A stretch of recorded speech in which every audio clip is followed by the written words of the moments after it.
Hello students, TR solution online YouTube চ্যানেলে তোমাদের সকলকে স্বাগত।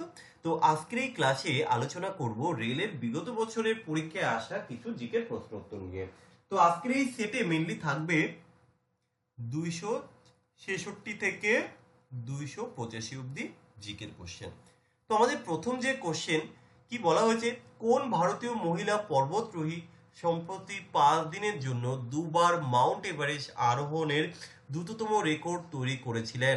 এই কোশ্চেনটি এসেছিল 10ই আগস্ট 2018। সেই সময় কিন্তু এটা কারেন্ট অ্যাফেয়ার্স এর কোশ্চেন ছিল, কিন্তু আজকে যদি এই কোশ্চেনটা পরীক্ষায় আসে তাহলে কিন্তু জাস্ট এই কথাটা থাকবে না, তখনই কিন্তু এটা হয়ে যাবে একটা স্ট্যাটিক জিকের কোশ্চেন, আর তখন এর উত্তর হয়ে যাবে কি অপশন ডি। তো আশা করি তোমরা বুঝতে পারছো, কারণ কিছু কোশ্চেন যেহেতু বিগত বছরের কোশ্চেন আমরা দু একটা কোশ্চেন কারেন্ট অ্যাফেয়ার্স রিলেটেড নিয়ে নিচ্ছি। যেমন দেখো এই একটা কোশ্চেন যে এগুলো তো চেঞ্জেবল, তাই না? বিহারের উপমুখ্যমন্ত্রীকে, কিন্তু এখন যে আছে তার নামটা দেখো এখানে অপশনের মধ্যেও নেই। কিন্তু যেহেতু এই কোশ্চেনটি পরীক্ষায় ছিল 10ই আগস্ট 2018, সেই সময় কে ছিল? সেই সময়ে ছিল সুশীল কুমার মোদি। কিন্তু আজকে যদি পরীক্ষায় আসে তাহলে তোমাকে এখন রিসেন্ট কে আছে এটা জানতে হবে। তো এই যে সুশীল কুমার মোদি, ওনার ডেটটা একটু বলে রাখি তোমাদেরকে।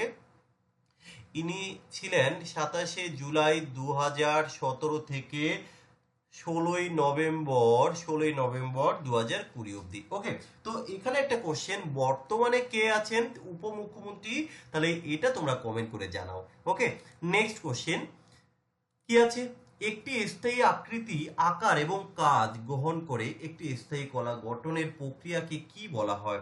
তো এখানে সঠিক উত্তর হয়ে যাবে অপশন এ, পৃথকীকরণ। নেক্সট কোশ্চেন, তৃতীয় গোলটেবিল বৈঠক কবে অনুষ্ঠিত হয়েছিল? তৃতীয় গোলটেবিল বৈঠক অনুষ্ঠিত হয়েছিল 1932 সালে। নেক্সট কোশ্চেন, নিচের কোনটি সিলিকেট খনিজগুলির একটি গোষ্ঠী যার নিখুঁত বিভাজন রয়েছে যাতে তারা সহজে পাতলা প্লেটে বিভক্ত হয়ে যায়? তো এখানে সঠিক উত্তর হয়ে যাবে অপশন সি, অভ্র। আচ্ছা, নেক্সট কোশ্চেন আমাদের, নীতি আয়োগের প্রধান কার্যনির্বাহী অধিকারী বা সিই ওকে, তো এখানে সঠিক উত্তর হয়ে যাবে অপশন বি, অমিতাভ কান্ত। ওকে, নেক্সট কোশ্চেন আমরা দেখে নেব কি আছে, নিম্নলিখিত ভারতের কোন ভাইসরয় নির্বাচিত স্থানীয় সরকার সংস্থা গঠনের উদ্যোগ নিয়েছিলেন? তো এখানে সঠিক উত্তর হয়ে যাবে অপশন সি, লর্ড রিপন। আচ্ছা, নেক্সট কোশ্চেন আমাদের কি আছে, কোন নদীর প্রসারণ জাতীয় জলপথ 2 নামে পরিচিত? তো এখানে সঠিক উত্তর হয়ে যাবে অপশন এ, ব্রহ্মপুত্র। চলো নেক্সট কোশ্চেন। নেক্সট কোশ্চেন কি আছে, জনসংখ্যার বিবর্তনকে কি হিসেবে বর্ণনা করা হয়? তো এখানে সঠিক উত্তর কি হবে? অপশন সি, সময়ের সাথে সাথে একটি সমাজের জনসংখ্যার পরিবর্তনের একটি প্রক্রিয়া। চলো নেক্সট কোশ্চেন আমরা দেখব, নাগার্জুন সাগর প্রকল্প কোন নদীর উপরে নির্মিত হয়েছিল? তো এখানে সঠিক উত্তর হয়ে যাবে অপশন ডি, কৃষ্ণা নদীর উপরে। পরবর্তী কোশ্চেন, নিচের কোনটি শব্দ তরঙ্গ থেকে চাপের কম্পনকে মানুষের কানের অভ্যন্তরে বৈদ্যুতিক সংকেতে রূপান্তরিত করে? তো এখানে সঠিক উত্তর হয়ে যাবে অপশন সি, ককলিয়া। ওকে, নেক্সট কোশ্চেন আমাদের, নিম্নলিখিত রাজ্যগুলির মধ্যে কোনটি মোলাসেস বেসিন নামে পরিচিত? তো মোলাসেস বেসিন নামে পরিচিত হচ্ছে মিজোরাম। অপশন সি হবে এখানে আমাদের সঠিক উত্তর। নেক্সট কোশ্চেন, দক্ষিণ গঙ্গোত্রী হলো ভারতীয় বিজ্ঞানীদের দ্বারা প্রতিষ্ঠিত একটি গবেষণা বেস স্টেশন, এটি কোথায় অবস্থিত? তো এখানে সঠিক উত্তর হয়ে যাবে অপশন ডি, আন্টার্কটিকা। ওকে, নেক্সট কোশ্চেন আমাদের, তার আগে একটু ইনফরমেশন একটু শেয়ার করে রাখছি।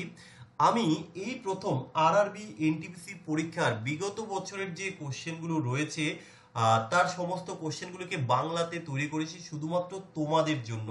ঠিক আছে, তো তোমরা এই যে মেটেরিয়ালগুলো দেখতে পাচ্ছ, এই সমস্ত মেটেরিয়ালসগুলো তোমরা যদি কেউ নিতে ইচ্ছুক হও তাহলে তোমরা আমাকে হোয়াটসঅ্যাপ করো, আমি বিস্তারিত জানিয়ে দেবো এই মেটেরিয়ালসগুলো কিভাবে পাবে এবং কাদের জন্য। ওকে, চলো নেক্সট কোশ্চেন আমাদের, বৈদ্যুতিক আধানের এসআই একক কি? তো বৈদ্যুতিক আধানের এসআই একক হয়ে যাবে coulomb. Option B is the correct answer. Next question আমাদের, নিচের কোনটি ধাতু এবং অধাতু উভয় হিসেবে কাজ করে না বলেছে? কিন্তু এখানে ধাতু অধাতু হিসেবে কাজ করে না হচ্ছে একমাত্র বিসমাথ। তো অপশন বি হবে এখানে সঠিক উত্তর। নেক্সট কোশ্চেন, নিচের কোনটি হিমাচল প্রদেশের জনপ্রিয় লোকনৃত্য?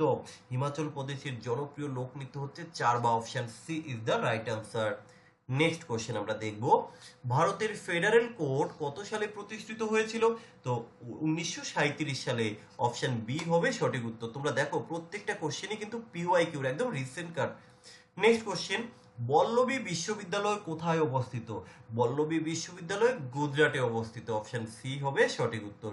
নেক্সট কোশ্চেন, ওপেক এর সদর দপ্তর কোথায়? তো ওপেক এর সদর দপ্তর হচ্ছে অপশন এ ভিয়েনাতে অবস্থিত।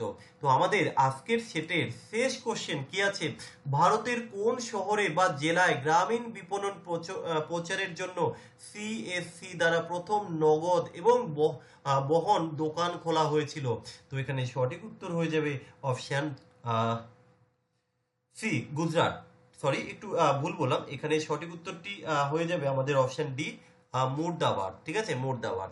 তো এই ছিল আমাদের আজকের সেটের কোশ্চেন। আমরা নেক্সট সেটে আরো এরকম 20টি করে কোশ্চেন নিয়ে আসবো বিগত বছরে। তোমরা দেখতে থাকো, সাথে থাকো।